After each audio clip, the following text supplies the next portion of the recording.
انعام کی حد کر دی اور انہوں نے جہالت کی حد کر دی۔ اللہ نے کہا چلو یہ وادی تی ہے، کھلا میدان، تو اب دھوپ بھی آ رہی ہے، گرمی بھی ہے، سورج بھی، تپش بھی ہے، چھت کوئی نہیں، خیمے کوئی نہیں، مکان کوئی نہیں، اور کھلے میدان میں پڑے ہیں، تو ظللنا علیہم الغمام، اللہ نے بادل بھیجے، بادلوں نے سایہ کر دیا۔ سورے بنی اسرائیل 6 لاکھ کا لشکر، اور اللہ تعالیٰ نے بادلوں کی چھت بنا دی کہ لو بھائی تمہیں گرمی کا مسئلہ ختم۔ پھر انہوں نے کہا جی کھائیں کہاں سے، پیئیں کہاں سے، یا نہ کوئی بازار، نہ کوئی گاؤں، نہ کوئی ڈیرا، نہ کوئی فصل، بنجر بیابان میں پڑے ہیں، تو کھانے پینے کا مسئلہ اللہ نے کہا وہ بھی حل کر دیتے ہیں۔ انزلنا علیہم المن والسلوى، من اور سلوہ اتارا۔ سلوہ بٹیر تھے، بٹیر، تازہ بٹیر آتے اور وہ کھاتے، ان کا گوشت کھاتے، اور میٹھا آتا، من مٹھائی کو کہتے ہیں، میٹھا آتا، حلوہ، کوئی مٹھائی، تو اللہ نمکین بھی کھلا رہا ہے، میٹھا بھی کھلا رہا ہے، اور نمکین میں اللہ گوشت پرندوں کا کھلا رہا ہے، بٹیر کے گوشت کھلا رہا ہے اللہ۔ اب صبح بھی آتا ہے، شام بھی آتا ہے، کوئی محنت نہیں، کوئی مزدوری نہیں، کوئی کمائی نہیں، کوئی دکان نہیں، کوئی بازار نہیں، فارغ بیٹھے ہیں، صبح بھی بٹیر آتے ہیں، پک کے سامنے آ جاتے ہیں، میٹھا بھی آتا ہے، شام بھی آتے ہیں، پک کے سامنے آ جاتے ہیں۔ 40 سال، کوئی 1-2 دن کا قصہ نہیں، 40 سال تک اللہ کہہ رہا ہم کھلائیں گے، چھت بادل کی ڈالیں گے۔ پھر انہوں نے کہا موسیٰ کھانے کا بھی ہو گیا، چھت بادل کی آ گئی، تو پانی کا کیا کریں؟ پانی تو ہے ہی نہیں، بیابان، جنگل، ویران، بنجر زمین، پانی۔ تو اللہ تعالیٰ سے کہا، موسیٰ علیہ السلام نے پانی مانگتے، تو اللہ تعالیٰ نے کہا اضرب بعصاک الحجر، یہی لاٹھی لے لو جو پانی پہ ماری تھی، آج پتھر پہ مارو۔ وہاں پانی پہ ماری تو خشک کر دیا، یہاں پتھر خشک پہ مارو گے تو پانی چالو کر دیں گے، کیونکہ لاٹھی میں کوئی کمال نہیں، وہ تو اللہ کے حکم میں کمال ہے، پیچھے تو اللہ کا حکم کام کر رہا ہے۔ تو موسیٰ علیہ السلام نے ایک بڑے پتھر پہ ماری لاٹھی، تو فانفجرت منہ 12 عینا، اس سے اللہ نے 12 چشمے چالو فرما دی، ایک ٹوٹی نہیں چلی، 12 چشمے، چونکہ بنی اسرائیل 12 قبیلے تھے، تو ہر قبیلے کا اپنا چشمہ، ہر قبیلے کا الگ چشمہ، 12 چشمے اللہ نے جاری فرمائے۔ پانی کا مسئلہ بھی حل، کھانے کا مسئلہ بھی حل۔ بادل، یہ جیل میں سزا ہو رہی ہے، جیل میں سزا، نافرمانی پر سزا میں اللہ اتنا اکرام فرما رہا ہے اور اتنی عزت دے رہا ہے بنی اسرائیل کو، اتنا پیار کر رہا ہے بنی اسرائیل سے، حالانکہ جیل میں سزا کاٹ رہے ہیں۔ 40 سال تک یہ اللہ تعالیٰ نے کھلایا پلایا، 40 سال تک۔ انسان کی فطرت ہے، ایک اللہ نے 2 باتیں، ایک اللہ نے فرمایا کہ ہر صبح تازہ آئے گا، ہر شام تازہ ملے گا، رات کا صبح کے لیے نہیں بچانا، صبح کا رات کے لیے نہیں بچانا، تازہ آئے گا، اس پر یقین کرنا پڑے گا۔ تو آپ بنی اسرائیل کا یقین چیک کریں، اللہ کی ذات پر، وعدے پر یقین اتنا کمزور کہ بنی اسرائیل نے رات کا بچانا شروع کر دیا کہ پتہ نہیں صبح بٹیر آن نہ آن، پتہ نہیں صبح منسلوہ اترے نہ اترے، بھئی رات دا رکھ لو، ناشتہ کر لیں گے صبح۔ تو رات کا بچانا شروع کر دیا صبح کے لیے۔ اللہ تعالیٰ نے اس پر سزا دی کہ گوشت خراب ہونے لگا، اس سے پہلے گوشت خراب نہیں ہوتا تھا، گوشت خراب ہونے لگا۔ یہ بنی اسرائیل کی سزا اتری کہ جب میں نے کہا رکھنا نہیں، کہ ملے گا تازہ ہر صبح ہر شام، رکھنا نہیں، تو انہوں نے رکھنا شروع کیا کہ پتہ نہیں اللہ صبح دے کہ نہ دے۔ یہ ہے یقین کی کمزوری، ایمان کی کمزوری، توکل کی کمزوری، پتہ نہیں ملے کہ نہ ملے، پتہ نہیں ملے کہ نہ ملے۔ لوگوں کو آج کی فکر نہیں ہے، کوئی آج کے لیے نہیں کما رہا، کوئی آج کے لیے ملازمت نہیں کرتا، کوئی آج کی دکانداری نہیں کرتا کہ میری آج کی روٹی پوری ہو جائے الحمدللہ، نہیں نہیں، لوگوں کو مستقبل کی روٹی جمع کرنی ہے۔ کوئی آج کے لیے نہیں کما رہا، کل کے لیے کما رہے ہیں، 5 سال کی روزی اکٹھی کرنی، 10 سال کی اکٹھی کرنی، 15 سال کی اکٹھی کرنی. آج کے لیے نہیں کما رہے، آئندہ کے لیے کما رہے ہیں. اور اللہ تعالیٰ کیا کہہ رہا ہے؟ یا بنا آدم انی لا اطالبک عمل غدن، میں تجھ سے کل کا عمل نہیں مانگتا، تو مجھ سے کل کی روزی کا مطالبہ نہ کر. کل آئے گا تو کل کے عمل کا مطالبہ ہوگا، کل نہیں آئے گا تو عمل کا مطالبہ کوئی نہیں. لہذا تو بھی مجھ سے آج کی روزی مانگ، کل کی روزی نہ مانگ. میں تجھ سے آج کا عمل مانگتا ہوں، کل کا عمل نہیں مانگتا.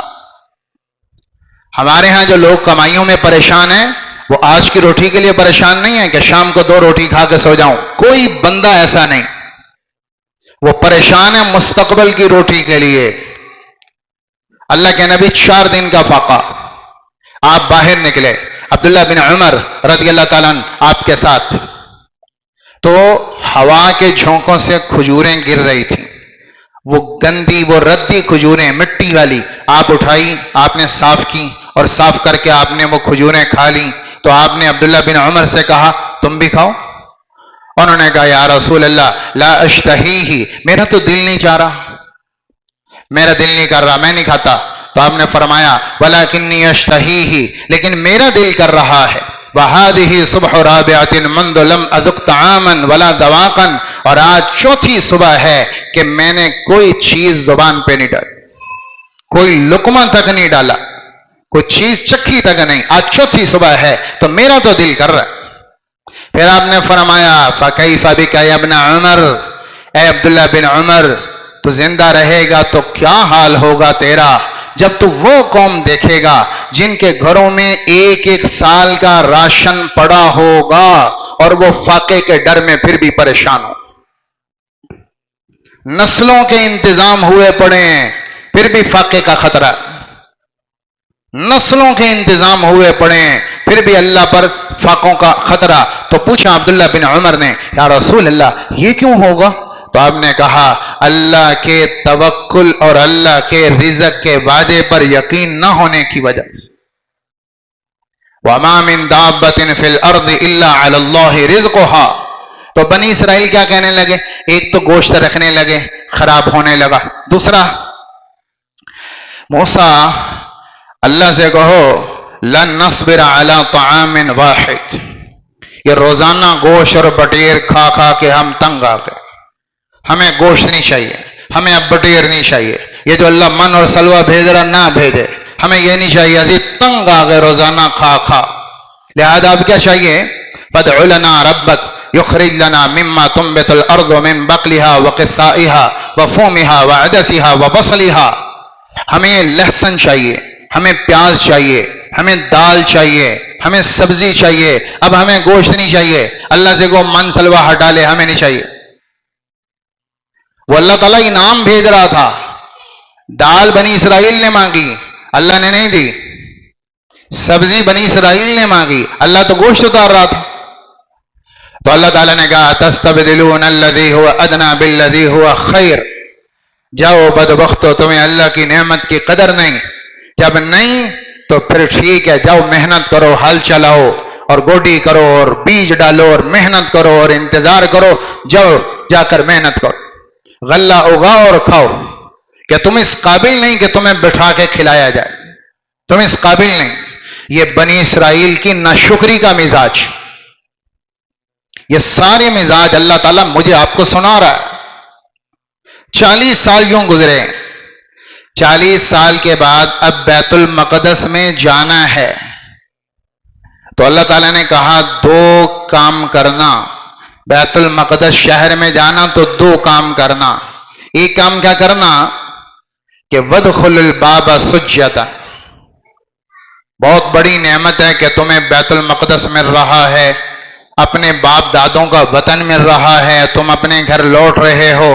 تو جب بیت المقدس شہر کے دروازے سے داخل ہونا تو سجدہ کرتے جانا، گردن جھکا کے تواضع سے جانا کہ اللہ نے اتنی بڑی نعمت کی، اتنی بڑی نعمت کی. تو نعمت کی قدر کیا ہے کہ سجدہ کرتے جھکا کر مغرور ہو کے نہ جانا، سینہ تان کے نہ جانا، بلکہ سجدہ کرتے جانا. اور دوسرا کام زبان سے کہنا حتتن حتتن حتتن حتہ. حتہ کا مطلب تھا استغفر اللہ. حتہ کا مطلب تھا اے اللہ گناہ معاف کر دیں، اے اللہ ہماری بخشش کر دیں. بخشش مانگتے جانا، سجدہ کرتے جانا، یہ دو کام اللہ نے کہے.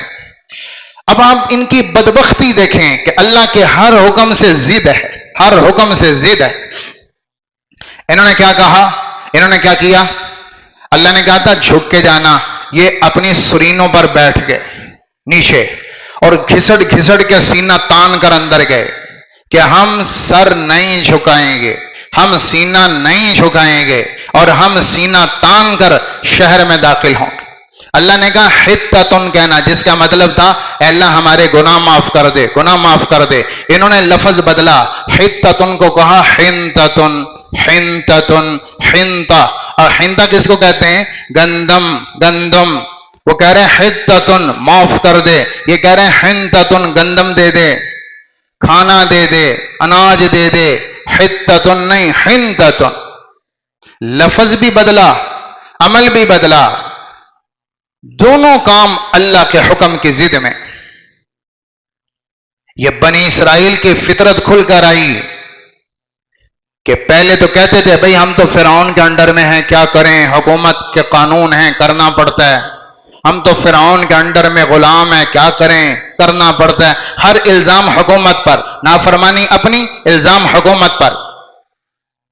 نافرمانی اپنی ذات کی، الزام حکومت پر کہ چونکہ ہم فرعون کے انڈر ہیں، ماتحت ہیں، غلام ہیں، تو ہمیں کرنا پڑتا ہے، کیا کریں، مجبوری. یہ فطرت چھپی رہی. اب جو فرعون کی غلامی سے نکال کر اللہ نے حکم دیا تو آج بنی اسرائیل یہود کی فطرت سامنے آئی کہ یہ تو دل سے اللہ کے مخالف، دل سے اللہ کے مخالف. جب پہنچ گئے بیت المقدس تو اللہ تعالیٰ نے موسیٰ سے کہا موسیٰ اب قوم بنی اسرائیل آزاد ہے، اب تم ایسا کرو کہ طور پر آ جاؤ اور 40 دن وہاں گزارو تو ہم تمہیں دستور عمل دیتے ہیں. تورات ملے کہ جاؤ بنی اسرائیل کو کہو تورات پر عمل کریں. کتاب اب آئے گی.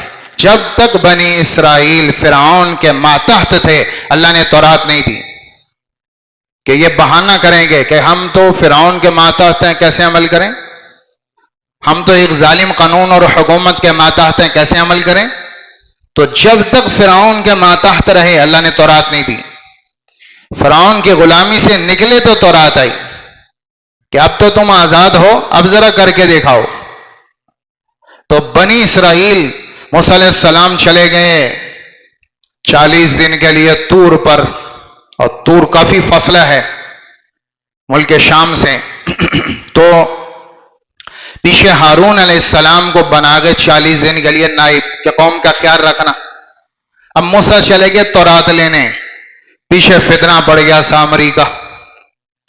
سامری نے کیا کیا کہ وہ بچڑا بنایا سونے کا اور اس میں ایک مٹی ڈالتا تھا تو وہ چیختا تھا اور گائے کی آواز نکالتا تھا، ڈکارتا تھا. بس اتنا سا کہ سونے کا بچڑا اور اس میں مٹی منہ میں ڈالتا تھا تو وہ ڈکارتا تھا گائے کی طرح. اس بات پر اس نے کہا ھذا الہکم و الہ موسیٰ فنسی. بھائی تمہارا خدا تو یہ ہے اور موسیٰ کا خدا بھی یہ ہے. موسیٰ تو طور پر بھول کے چلے گئے اللہ کو ملنے، اللہ تو ادھر آیا ہوا، اللہ تو ادھر ہے، موسیٰ طور پر چلے گئے، موسیٰ بھول گئے. سامری نے ایسا ذہن بنایا، چونکہ فتنہ جب لانچ کرنا ہوتا ہے نا فتنہ، تو اس میں ذہن بنانا پڑتا ہے، اس میں مزین کرنا پڑتا ہے. تو جو کچے ذہن ہوتے ہیں وہ آتے ہیں، جو کچے ذہن ہوتے ہیں یا بیمار ذہن ہوتے ہیں وہ مائل ہوتے ہیں. تو 70,000 6 لاکھ بنی اسرائیل ہے، 70,000 بنی اسرائیل کی جماعت مشرکین بن گئے جو بچڑے کی پوجا میں لگ گئے. وہ جنہوں نے فرعون کو ڈوبتے اللہ کی قدرت سے دیکھا، اور وہ بنی اسرائیل جنہوں نے سمندر خشک ہوتے دیکھا اللہ کی قدرت سے، وہ جنہوں نے آسمان پر 40 سال تک بادلوں کا سایہ دیکھا، وہ جنہوں نے اللہ کی قدرت کو من اور سلوہ کی شکل میں اترتے دیکھا، وہ جنہوں نے پتھر کو مارا اور 12 چشمے پھوٹتے موسیٰ علیہ السلام کی لاٹھی سے دیکھے، اپنی آنکھوں سے اللہ کے اتنے بڑے بڑے معجزات قدرت کو دیکھ کر اب بھی بچڑے کو رب بنا کر آ گئے، اور 70,000 بنی اسرائیل مشرک ہو گئے اور بچڑے کے آگے جھک پڑے۔ ایمان علم سے نہیں ہے، ایمان ٹیکنالوجی سے نہیں آتا، ایمان فہم و بصیرت سے نہیں آتا، ایمان علم سے بھی نہیں آتا، ایمان تجربوں سے بھی نہیں آتا، ایمان مشاہدے سے بھی نہیں آتا، ایمان اللہ کی توفیق سے ملتا ہے۔ کتنے بڑے بڑے سائنسدان ہندو ہیں، کتنے بڑے بڑے ٹیکنالوجی والے، دنیا کے بڑے بڑے دماغ، لیکن بتوں کی پوجا کر رہے ہیں۔ علم کی انتہا لیکن بتوں کے آگے جھکے پڑے، سائنس کی انتہا لیکن بتوں کے آگے جھکے پڑے۔ ایمان علم سے نہیں آتا، ایمان تو اللہ کا انتخاب ہے، اللہ کی توفیق ہے، اللہ کی عنایت ہے۔ اس لیے اللہ کے نبی نے کہا اللہ تعالیٰ دنیا اور مال اسے بھی دیتا ہے جس کو پسند کرتا ہے، اور اسے بھی دیتا ہے جس کو پسند نہیں کرتا، لیکن ایمان صرف اللہ اسے دیتا ہے جس سے اللہ محبت کرتا ہے۔ جس سے محبت نہیں کرتا اسے ایمان نہیں دیتا، جس سے پیار کرتا اسے ایمان دیتا ہے۔ ایمان اللہ کی توفیق ہے، بہت قیمتی سرمایہ ہے۔ بنی اسرائیل 70,000 بچڑے کی پوجا میں لگ گئے۔ اللہ نے یہ خبر موسیٰ علیہ السلام کو طور پہ دے دی کہ تیری قوم تیرے پیچھے گمراہ ہو۔ موسیٰ علیہ السلام تورات لے کر آئے، اور جب آ کر دیکھا کہ یہ تو بچڑے کے آگے جھکے پڑے ہیں، میں ان کے لیے رب سے دستور لے کر آیا، میں عمل لے کر آیا، ان کا تو عقیدہ ہی خراب ہے، ان کا تو اعتقاد ہی خراب ہے، ان کا تو ایمان ہی خراب ہے، ان میں تو شرک کے جراثیم ہے، میں ان کو آگے لے کر جانا چاہ رہا ہوں، یہ پیچھے ایمان ہی ظاہر کیے بیٹھے۔ موسیٰ علیہ السلام کو اتنا غصہ چڑھا کہ پہلے ہارون کو پکڑا داڑھی سے اور سر سے اور گھما دیا ہارون کو، اتنے زور سے پکڑا کہ ہارون منت کرنے لگے، یا ابن ام لا تاخذ بلحیتی ولا براسی،